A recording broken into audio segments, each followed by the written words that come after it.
What's up, my Destiny dudes? Alright guys, today is a teamwork practice video, and I'm going to go over a concept that I've actually utilized in soccer coaching, known as triangle formation, which has to do with positioning and zoning. The best teams in the world implement this method to great effect and to great success. So it's something I wanted to at least introduce to you guys, if you guys happen to be practicing in your teams of 3, so that you can hopefully take this concept, practice it on your private match time, and grow and succeed and really dominate and be monsters in the crucible.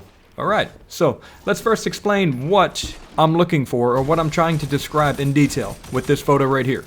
This photo shows what your formation in game could look like in a triangle formation. Now, this is based off the premise of something called slice the pie. That's a very basic tactical first-person shooter method for getting around a corner so you can see your enemy before they can see you. Now put that into a teamwork format, and here's what you're looking at. A bunch of different angles with your teammates slicing pies all over the map with multiple directions and opportunities. In order to be effective with this strategy, you must understand what the roles are on a team, and there are plenty. Here's some of the basics. Slayer, best shot in the group. Anchor, he covers back end and covers for flankers. A flanker, who gets around side or behind the enemy. Someone that's baiting, or a baiter, they bring the enemy out into the open or around corners. And a shield is someone that pulls damage or aim assist away from someone that might be a slayer. You are acting as a literal shield.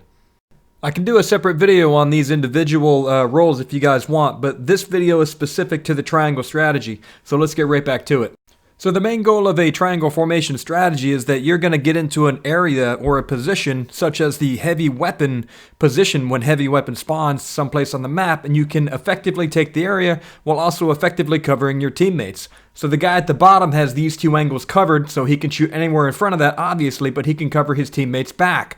Just like this guy has the other angles covered in case somebody gets in trouble, he's there to take care of that. With a proper triangle formation, nobody can shoot at your teammate without you also shooting back at them. Your teammate's goal, if they're getting shot, is to be evasive and survivability. Your goal is to be the slayer at the point that your teammate gets shot. So this triangle formation strategy effectively makes you a better team player if you learn how to play for your teammates and if you practice this in the examples that I'm giving right here. So let's look at some gameplay videos so you guys can get an idea of how we run it. Right now, I'm covering left. Our teammate's going to move forward. He's going to play the role as Slayer and Baiter. So if he can't slay out, what he can do is bait them so I can get the pick, which is what he does in a minute. This guy slides out to take him on, and I end up getting him with a snipe. My teammate to my right, who's playing Anchor, got flanked, and I was able to cover his back, and that's all because of the formation that we had to cover heavy ammo when it was spawning. I don't know if this is making sense or not, but I can tell you guys this, that if you can run a practice session or two and learn how to cover positional bases with a triangle formation, you can move around in small triangles or large triangles and cover each other effectively while playing in a competitive match. That's what I wanted to go over with you guys today, and instead of just talking about it, I have a bunch of gameplay video of us showing it.